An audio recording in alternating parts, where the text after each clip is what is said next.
The scent of pine needles and damp earth, usually a comforting balm, had been soured by a prickle of violation. My shed, a sanctuary of sorts, a place where the mundane tools of life transformed into the instruments of creation, had been breached.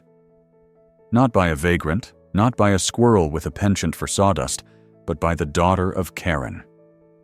Karen. The name itself conjured images of perfectly coiffed hair, an unnervingly placid smile that never quite reached her eyes, and a voice that could curdle milk at 50 paces. She was the queen bee of the neighborhood cul-de-sac, the self-appointed arbiter of all things proper, and, unfortunately for me, my next-door neighbor. Her daughter, Tiffany, was a carbon copy, albeit with a slightly more pronounced pout and an insatiable appetite for, well, apparently, my crafting supplies. It was a Tuesday, the kind of ordinary Tuesday that usually dissolved into a blur of emails, laundry, and the quiet hum of domesticity. I'd gone out to retrieve my pruning shears, the ones with the ergonomic grip that made tackling the unruly rose bushes a joy, not a chore. The shed door, usually secured with a sturdy padlock and chain, hung open, a gaping maw of intrusion.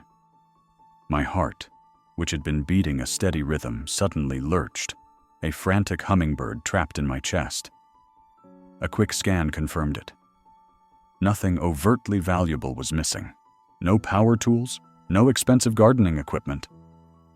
But the shelves, usually meticulously organized, were in disarray. Jars of beads, once neatly arranged by color and size, were scattered. Spools of thread lay tangled, and the prize of my collection, a vintage wooden box filled with antique buttons, its polished surface gleaming under the dim shed light, was conspicuously absent. A wave of something akin to righteous fury washed over me, hot and sharp. This wasn't just petty theft. It was a blatant disregard for boundaries, a trespass into my personal space, my creative haven. And the perpetrator, I knew with sickening certainty, was Tiffany. I'd seen her lurking, a shadow in the periphery of my yard, her eyes wide and curious, often fixed on the colorful chaos that spilled from my shed. Karen, in her infinite wisdom, had probably deemed my collection of discarded treasures and repurposed materials as a legitimate source for her daughter's burgeoning. What was it this week? Macrame. Fairy gardens, decoupage on repurposed driftwood. I closed the shed door, the click of the latch echoing the finality of the violation. My mind, usually a calm lake, was now a churning sea of indignation. I pictured Tiffany, her delicate hands, probably adorned with glitter glue, rummaging through my carefully curated collection. The sheer audacity of it. To break into someone's property for such frivolous reasons. It wasn't like she was starving. Karen's pantry was likely overflowing with artisanal kale chips and gluten-free quinoa. The urge to confront Karen was strong, a siren song of righteous complaint. But I knew that path. It would involve passive-aggressive sighs, feigned sympathy, and a thinly veiled accusation that would leave me feeling drained and unfulfilled. No, this required a different approach, a more creative solution. My gaze drifted to the far corner of the shed, where a collection of my more eccentric acquisitions resided.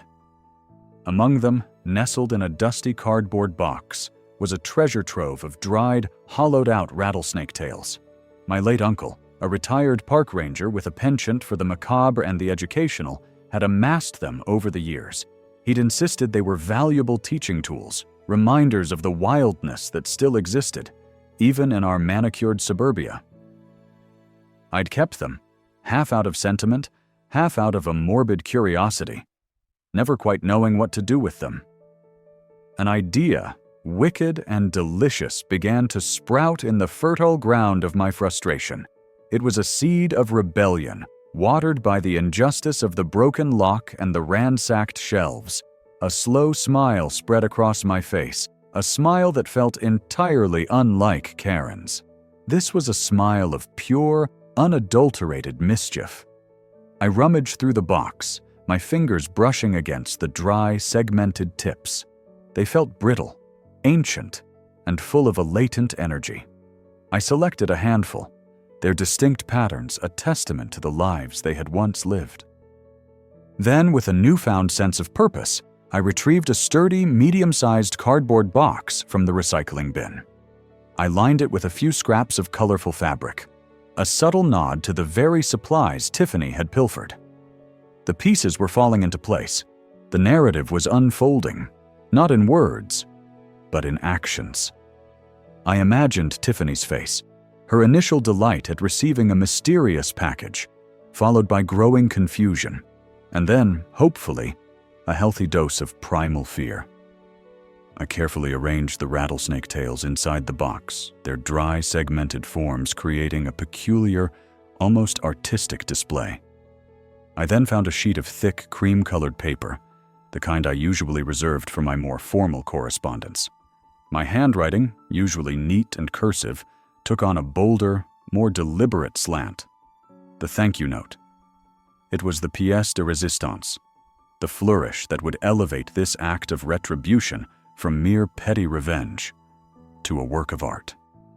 My mind raced, conjuring the perfect words that would convey my displeasure without resorting to overt threats, words that would leave a lasting impression, perhaps even a lingering chill. I dipped my pen in ink, the dark liquid shimmering under the shed's bare bulb. The air was thick with the scent of wood and dust, but now it also carried a faint, metallic tang of anticipation. The mundane Tuesday had taken a sharp, unexpected turn, and I, the quiet crafter, was at the helm of a surprisingly thrilling adventure.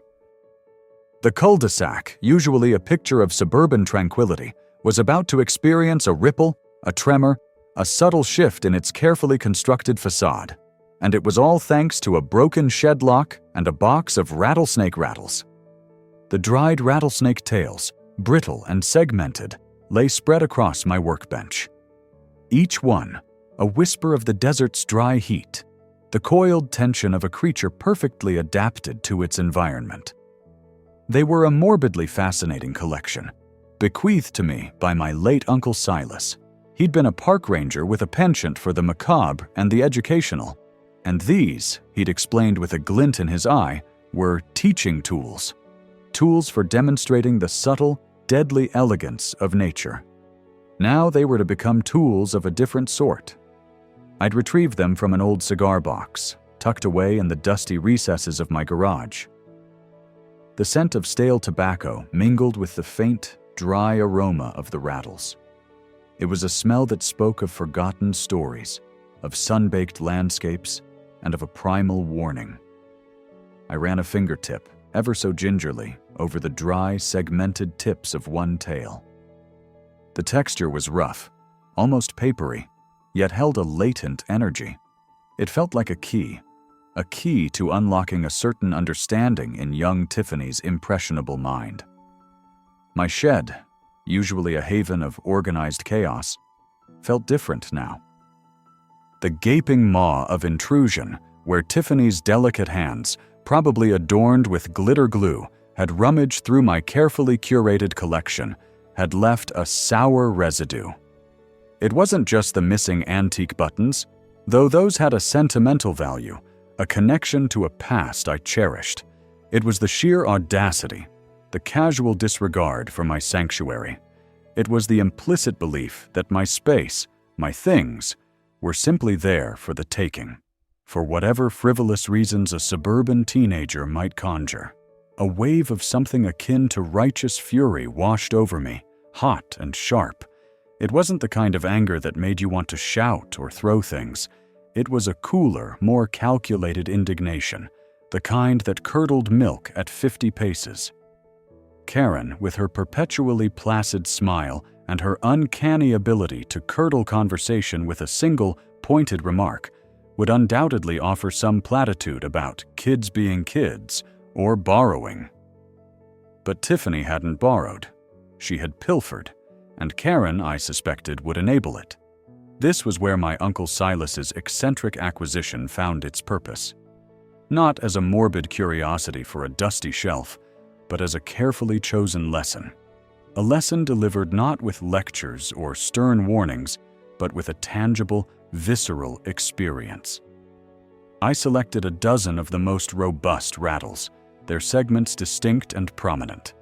They arranged themselves on the workbench like tiny coiled serpents, each promising a distinct, percussive warning. I imagined Tiffany's reaction. The initial curiosity, perhaps even a thrill at receiving such an unusual package.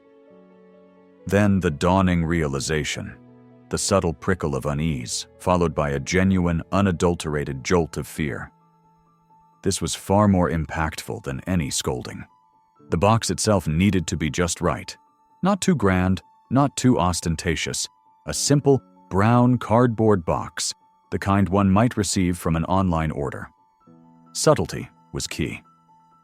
The surprise, the shock, needed to be delivered with maximum impact, not diluted by an overly theatrical presentation. I found a suitable one, sturdy enough to hold its cargo without collapsing, yet unassuming enough to avoid suspicion. Next, the thank you note. This was the pièce de résistance.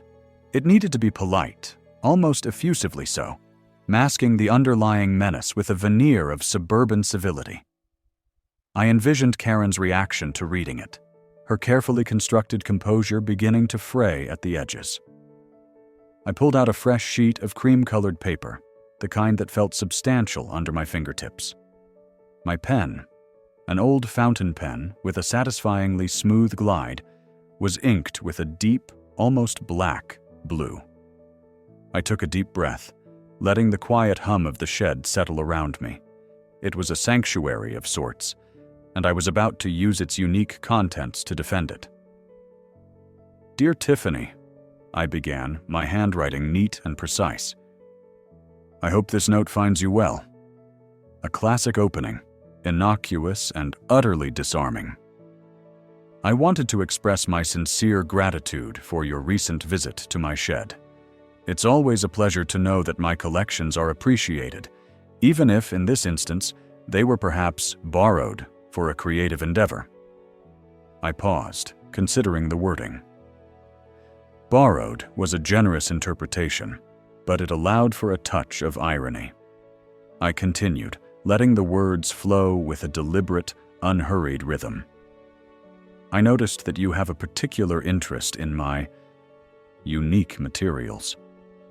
Therefore, I felt compelled to share a small, yet significant part of my Uncle Silas's collection with you.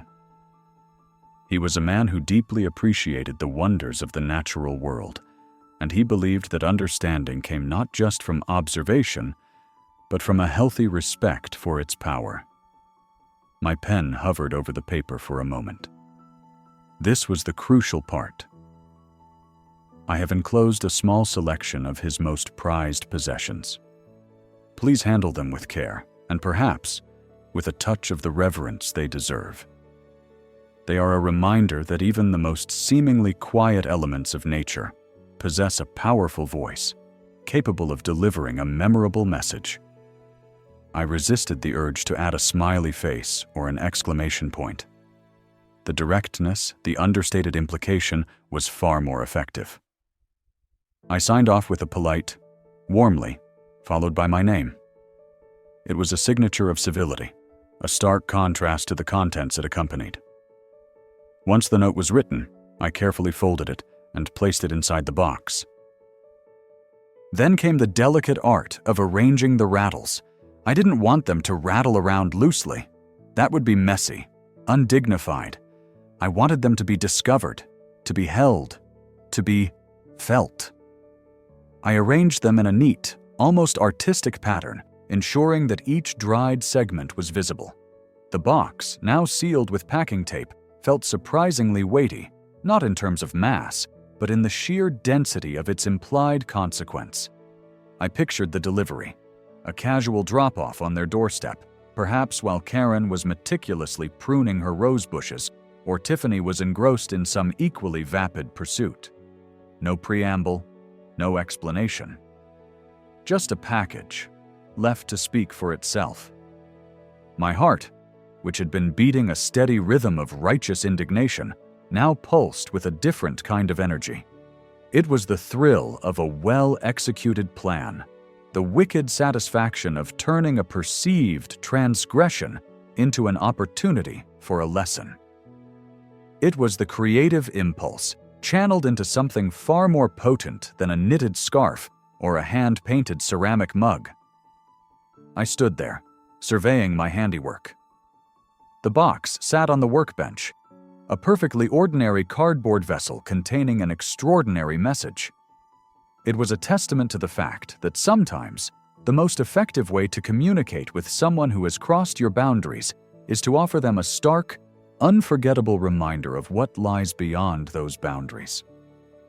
A reminder that the seemingly placid surface of suburban life could, with a little encouragement, reveal a wilder, more primal truth.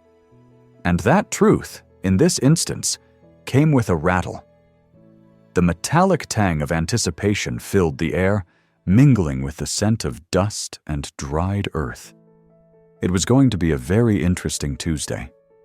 The cream-colored envelope, stark against the weathered wood of my shed door, felt like a tiny, potent bomb waiting to detonate. I'd sealed it with a flourish of my grandmother's antique wax seal. A rampant lion, a touch of dramatic flair I'd always admired. Inside, nestled amongst a carefully folded sheet of thick, textured paper, lay the stars of the show. A generous handful of dried, hollowed-out rattlesnake tails.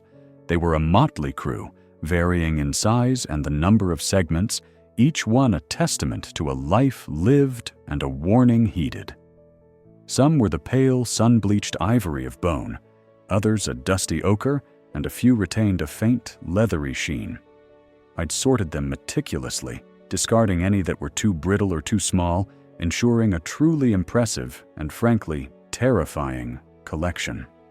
My late Uncle Jed, bless his peculiar soul, had been a retired park ranger with a penchant for the macabre and the educational. His collection of Rattlesnake Rattles wasn't just a hobby, it was a teaching tool, a grim memento mori he'd proudly displayed during his infrequent visits. He'd regaled me with tales of approaching a coiled viper, the dry, insistent buzz a visceral soundtrack to the desert heat. He'd explained the mechanics, the hollow tips designed to amplify the sound, a primal alarm system. And now, those very instruments of warning were about to embark on a new and decidedly more suburban journey. I'd chosen the paper with care, a heavy cream-colored stock that screamed thoughtful gesture. The ink, a deep, rich black, was fountain pen worthy. My handwriting, usually a hasty scrawl, had been rendered with deliberate, elegant loops and flourishes, a stark contrast to the potential chaos I was about to unleash. The note itself was a masterpiece of passive-aggressive politeness. It began with a cordial greeting, acknowledging the recent acquisition of my antique buttons. I'd even listed them, a subtle reminder of what had been taken. Then I'd expressed my sincere hope that Tiffany found them inspiring for her creative endeavors. The pièce de résistance, however, came at the end. I'd penned, in my most demure script, "As a token of my appreciation for your resourcefulness, I've enclosed a small gift, a memento from my Uncle Jed. He always said nature provides the most fascinating materials for those with an eye for detail. I trust you'll find them stimulating." The italics, of course, were purely in my head, but the sentiment was clear. Stimulating indeed. I'd even added a postscript, a tiny, wicked flourish. P.S. Please ensure they are handled with care. They can be quite vocal when disturbed. A wicked and delicious shiver traced its way down my spine. This was far more satisfying than a direct confrontation. Karen, with her perfectly coiffed hair and her placid smile that could curdle milk at 50 paces, would never understand. She'd likely frame it as another instance of her precious Tiffany's artistic spirit, oblivious to the subtle terror I was about to inject into their meticulously curated lives. The plan was simple, elegant, and, in my humble opinion, brilliant. I would deliver the box, anonymously, of course.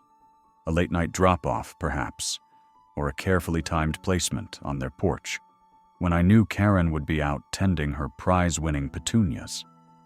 Then I would sit back, a cup of herbal tea in hand, and wait for the inevitable fallout.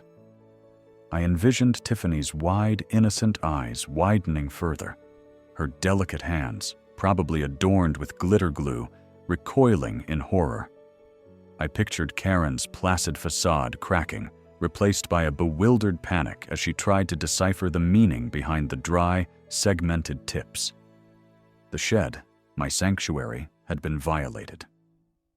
My carefully curated collection of antique buttons, each with a history, a story, had been pilfered by a teenager with an insatiable appetite for craft supplies. It wasn't just the buttons, it was the audacity, the sheer lack of respect for boundaries. It was the casual disregard for my space, my passion. Karen, with her air of self-appointed neighborhood matriarch, had always been a thorn in my side. Her passive-aggressive pronouncements and her daughter's constant hovering presence a low-grade hum of annoyance. But this was a full-blown invasion. I'd spent days stewing, my internal monologue a churning sea of indignation. I'd considered a polite conversation with Karen, but that would be like reasoning with a brick wall painted to look like a human. She'd dismiss it, patronize me, and likely blame me for misplacing my own buttons.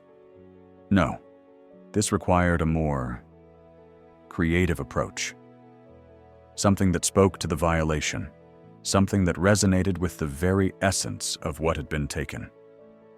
And then my gaze had fallen upon the dusty, forgotten box in the corner of my shed, the one containing Uncle Jed's rather morbid collection. A seed of an idea, wicked and delicious, began to sprout in the fertile ground of my frustration. It was a perfect counterpoint to Tiffany's frivolous reasons for pilfering my treasures. Nature's own warning, delivered with a polite bow. I carefully placed the Rattlesnake Rattles into a small, sturdy cardboard box, the kind one might use for a thoughtful gift. I lined it with a few crinkled sheets of tissue paper, a deliberate contrast to the rough, dry texture of the rattles. It was all about the presentation, after all. The thank you note, folded neatly, sat on top, a small white flag of surrender, or perhaps a declaration of war. The thought of Tiffany's reaction was almost intoxicating. Would she scream? Would she cry? Would she, dare I hope, learn a valuable lesson about respecting other people's property? And Karen, oh Karen, what would she do?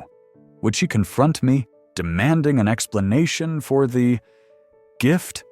Or would she, in her typical fashion, pretend it never happened, a strange, unsettling silence descending upon their interactions? The possibilities were a delightful tapestry of suburban drama. I stood by the shed door, the box now tucked under my arm, a strange blend of exhilaration and trepidation coursing through me. The air was cool, carrying the faint scent of damp earth and distant barbecue smoke. The streetlights cast long, distorted shadows, transforming the familiar suburban landscape into something a little more mysterious, a little more charged. I imagined Tiffany, her delicate hands, probably adorned with glitter glue, reaching into the box, her curiosity outweighing any potential apprehension. The dry, segmented tips brittle against her fingertips. And then, the realization. The primal fear. The sudden understanding that this was no ordinary craft supply. This was a warning, a consequence, a tangible manifestation of her transgression. My heart, which had been beating a steady rhythm of indignation, now thumped with a more frenetic, hummingbird-like intensity. This was it. The moment of truth, or rather, the moment of carefully orchestrated chaos. I took a deep breath, the cool night air filling my lungs.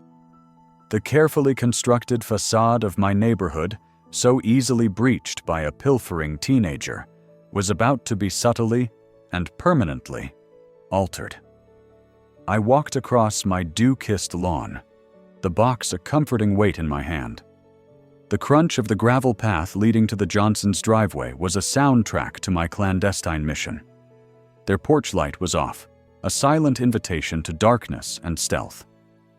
Karen was probably inside, her placid smile still firmly in place, while Tiffany was likely engrossed in some new, glitter-fueled obsession.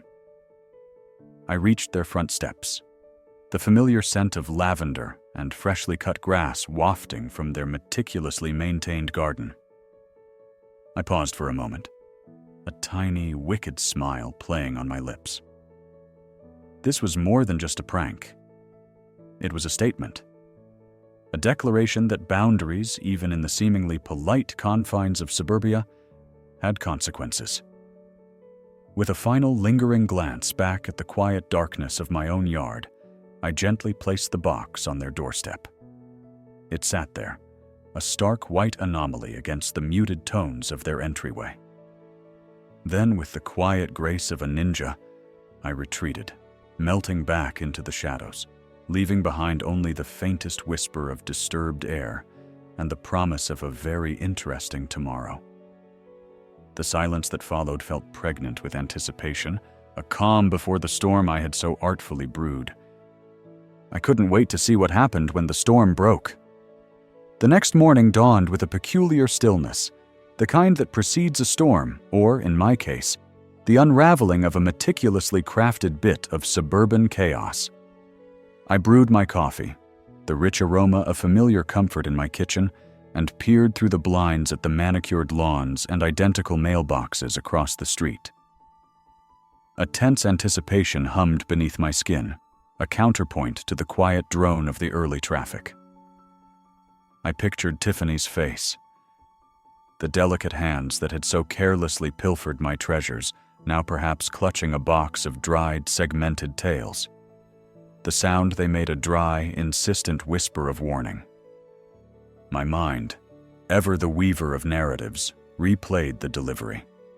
The anonymous drop, the quick retreating footsteps, the image of that cream-colored envelope stark against the pastel hues of Tiffany's front door. I'd sealed it with a flourish, a tiny, almost imperceptible smirk playing on my lips as I'd written the words, "A small token of appreciation for your resourcefulness. May it inspire your future creative endeavors. Sincerely, a neighbor." The resourcefulness was a deliberate poke, a sly acknowledgement of her breaking and entering, and the inspiration was meant to be darkly ironic, tied irrevocably to the primal sound of those rattles. I'd even considered adding a PS, "Please handle with care, they're quite vocal," but decided against it, too on the nose. The beauty of it lay in the ambiguity, the fertile ground for Karen's particular brand of anxious interpretation. By mid-morning, the neighborhood had begun to stir, the usual ballet of leaf blowers and dog walkers commencing. I watched, a silent observer in my own domestic theater, for any sign of disruption. A flicker of movement at Tiffany's window, a shadow darting behind the curtains, but nothing definitive. Karen, I imagined, would be in her element, meticulously curating the day's events, ensuring her daughter's pristine image remained unblemished. She'd likely intercept any evidence of Tiffany's misdeeds, a queen bee protecting her hive from the sting of scandal. But this was different. This wasn't a misplaced toy or a playground tiff. This was a direct, albeit anonymous, intervention. The silence stretched, taut and expectant. The morning bled into afternoon. I busied myself with a new project, a delicate embroidery of wildflowers. But my focus was fractured, my gaze repeatedly drawn to the window. The quiet was unnerving. I'd anticipated a flurry of activity, a frantic phone call, perhaps a tearful confession from Tiffany to her mother. But the suburban facade remained stubbornly intact. Then, it happened. Not a dramatic outburst, but a subtle shift in the neighborhood's rhythm. Around 3 p.m., Karen's pristine white SUV, usually reserved for grocery runs and PTA meetings, pulled out of her driveway with a haste that was decidedly un-Karen-like. It wasn't the leisurely glide of a woman heading to a salon appointment. It was a swift, decisive departure. She drove not towards the grocery store, but in the direction of the local park, the one with the designated nature trails. My heart gave a little leap, a flutter of nervous excitement. Had Tiffany confessed? Had the Rattles, so to speak, spoken for themselves? I waited a beat. Then, with a casual air that belied the churning sea of indignation I still felt, I grabbed my gardening gloves and a trowel. A walk in the park, I decided, was precisely what the doctor ordered. As I ambled down the street, I kept a casual eye on Karen's retreating vehicle. She'd parked a little way down the road, near the trailhead, and was now striding purposefully towards the entrance. Her posture rigid, her usually placid face set in a grim line. This was it. The moment of reckoning. I entered the park a few minutes after her, my pace unhurried, letting the scent of pine needles and damp earth wash over me. The trail was relatively deserted, a welcome respite from the watchful eyes of the cul-de-sac. I could hear Karen's voice before I saw her, a hushed, urgent tone that was more frantic than her usual measured pronouncements. She was talking to someone, her voice strained. Rounding a bend, I saw them. Karen, her shoulders hunched, was standing beside a park ranger, a man with a weathered face and kind eyes, his uniform a beacon of authority. And there, between them, sat the offending box. My box, the one I'd so carefully curated. It was open, its contents spilled onto the dry leaves at the base of a towering oak.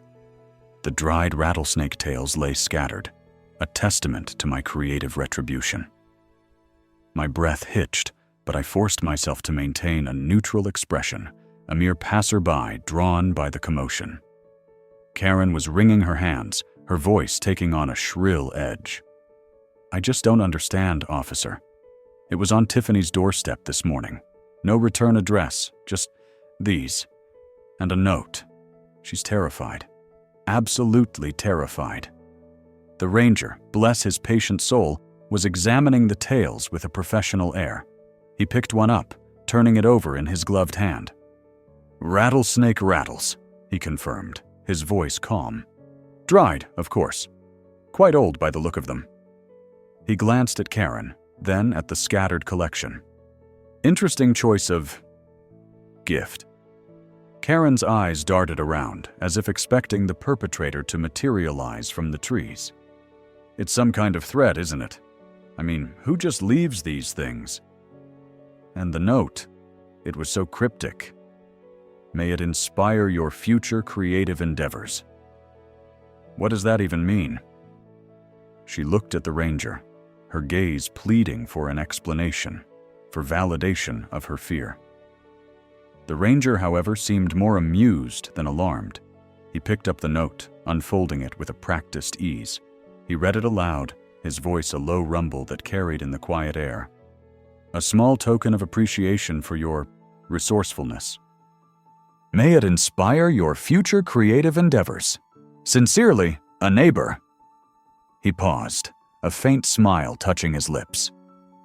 "Well, Mrs. Peterson, it certainly sounds like a creative endeavor, wouldn't you say?" Karen sputtered, her carefully constructed composure beginning to fray. "Creative? It's terrifying.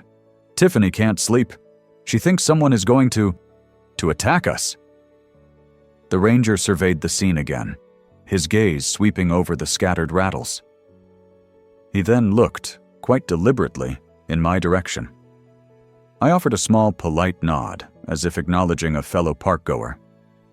He returned it, a subtle twinkle in his eye. He understood. He got it.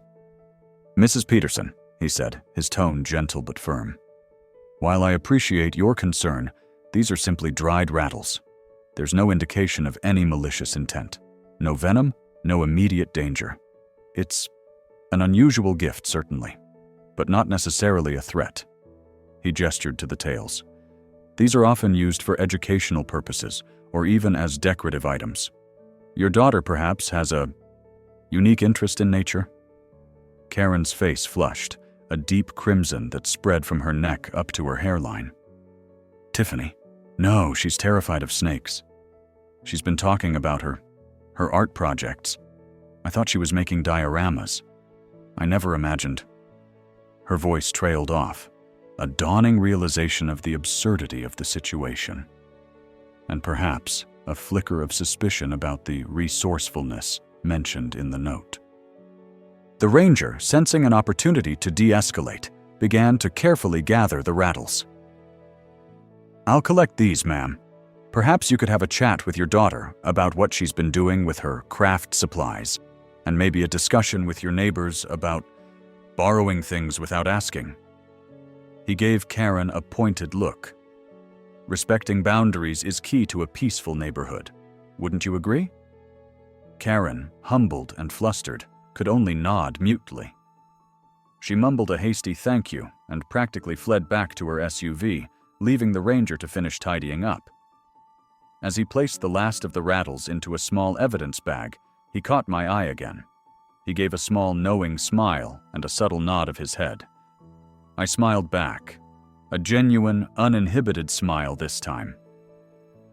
The battle was won, not with shouting or accusations, but with a quiet, creative, and decidedly prickly form of communication.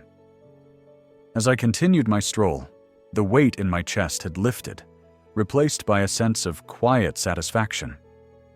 The carefully constructed facade of suburban tranquility had been momentarily, delightfully, disrupted. Tiffany had her lesson, albeit one delivered by a proxy. Karen had her moment of public embarrassment, a small crack in her perfectly polished veneer. And I had the quiet hum of victory, the knowledge that sometimes the most effective way to communicate is through a carefully chosen and slightly venomous gift. The shed was still my sanctuary, but now the wildness it housed had served a purpose beyond mere creation. It had become, in its own unique way, a teacher. And the silence that followed was no longer tense, but filled with the sweet, satisfying echo of a boundary firmly and creatively defended. The park ranger, a man whose weathered face held the quiet wisdom of countless dawns spent in the wilderness, examined the contents of the vintage wooden box. He turned the dried, segmented tips of the rattlesnake tails over in his calloused fingers, his brow furrowed with a professional curiosity that was, I suspected, tinged with a certain amusement. Karen, meanwhile, was a study in escalating discomfiture. Her placid smile had long since evaporated, replaced by a tight-lipped grimace that did little to mask the panic churning beneath. Her carefully coiffed hair seemed to have acquired a static charge, each strand standing on end, as if mirroring the frantic hummingbird trapped in her chest. "So," the ranger began, his voice a low rumble that seemed to emanate from the very earth, "these are craft supplies." He held up one of the rattles, its hollow chambers whispering a silent story of sun-baked earth and coiled vigilance. Karen's response was a strangled sound, somewhere between a squeak and a gasp. "Well, no, not exactly. I mean, Tiffany, my daughter, she found them on our doorstep. And she got very upset. And then I got upset. And I thought, perhaps they were a threat? From someone?" Her eyes darted around the park, as if expecting to see a shadowy figure lurking behind a particularly robust oak. The ranger's gaze, however, remained steady, fixed on Karen. He then picked up the cream-colored card, its edges crisp and unmarred. He read the note aloud, his tone neutral, yet with an unmistakable undercurrent of something that might have been mirth. Dear Tiffany, I hope you enjoy these. They might be useful for adding a certain sound to your projects. A reminder that even the quietest creations can have a voice. Sincerely, a neighbor who appreciates creativity. He paused, then looked back at Karen. A neighbor, you say? Karen's cheeks flushed a spectacular shade of crimson. She wrung her hands, her manicured nails clicking against each other like tiny, anxious castanets. Yes, a neighbor. I don't know who. But it's quite alarming, isn't it? Rattlesnakes, in a nice neighborhood like ours. The ranger merely inclined his head. Rattlesnakes are a part of nature, ma'am, and their rattles, well, they're a natural warning system, a way of saying, stay back. Or perhaps, in this case, ask permission before you take what isn't yours. He met Karen's wide, panicked gaze with a gentle yet firm look that seemed to penetrate all the carefully constructed facades. Sometimes the most effective lessons aren't delivered with harsh words, but with a little bit of natural consequence. He then proceeded to give Karen a brief, almost paternal lecture on the habits of local wildlife, the importance of respecting property, and the fact that, in his professional opinion, the rattles were perfectly preserved, educational specimens. He even offered to identify the species, a detail that seemed to send Karen further into a tailspin of mortification. She stammered her thanks, snatched the box back as if it were a live grenade, and practically fled back towards her perfectly manicured domain, leaving the ranger with a knowing smile and a shake of his head. From my vantage point, strategically positioned behind the thick, sheltering branches of a weeping willow on the far side of the park, I observed the entire exchange. A quiet, wicked satisfaction bloomed in my chest, a feeling as warm and potent as a perfectly brewed cup of Earl Grey. Karen's bewildered, flustered retreat was more than enough to satisfy my immediate need for retribution. The seed of rebellion, planted in the fertile ground of my frustration, had blossomed into a rather elegant, if somewhat venomous, flower. The next few days passed in a state of delicious, simmering calm. The neighborhood, at least on the surface, returned to its usual hum of lawnmowers and distant children's laughter. I, however, felt a shift. The violation of my shed, the audacity of Tiffany's transgression, had been met not with a shout, but with a whisper, a subtle recalibration of the perceived power dynamic. My sanctuary, though briefly compromised, had been reclaimed, its boundaries reasserted in a manner far more impactful than any stern lecture. I watched, with a keen, almost predatory interest, for any sign of Karen or Tiffany. I saw Karen's car pull out of their driveway with its usual air of purposeful urgency, but she seemed to maintain a wider berth than usual when passing my house. Her eyes, when they flickered my way, held a new, uncertain quality, a hesitant recognition that perhaps the quiet woman in the house with the meticulously organized shed was not quite as meek as she might have appeared. Tiffany, on the other hand, seemed to have undergone a more profound, if temporary, transformation. I noticed her on her porch, a rare sighting. She was clutching a worn stuffed animal, her usual pout replaced by a more subdued, almost wary expression. She kept glancing towards my house, her delicate hands, usually adorned with glitter glue or paint smudges, now nervously picking at the seams of the plush toy. The vibrant chaos of her usual crafting endeavors seemed to have been temporarily muted. The siren song of my supplies had, it appeared, been replaced by the dry, segmented whisper of consequence. It was the following Saturday, a crisp autumn morning, when the next chapter of this suburban saga began to unfold. I was in my shed, not actually crafting, but simply reveling in the ordered beauty of it all. The sunlight streamed through the small, dust-mote-filled window, illuminating the organized rows of yarn, the neatly stacked boxes of antique buttons, the carefully labeled jars of beads.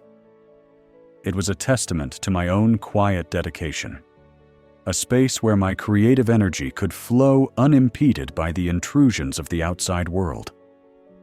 Then, a familiar sound drifted through the open door, the click of my garden gate. My heart, which had been beating a steady, contented rhythm, suddenly lurched, a frantic hummingbird trapped in my chest once more.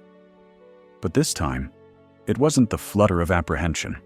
It was the sharp, quick beat of anticipation. It was Karen. She stood on my porch, an offering clutched in her hands.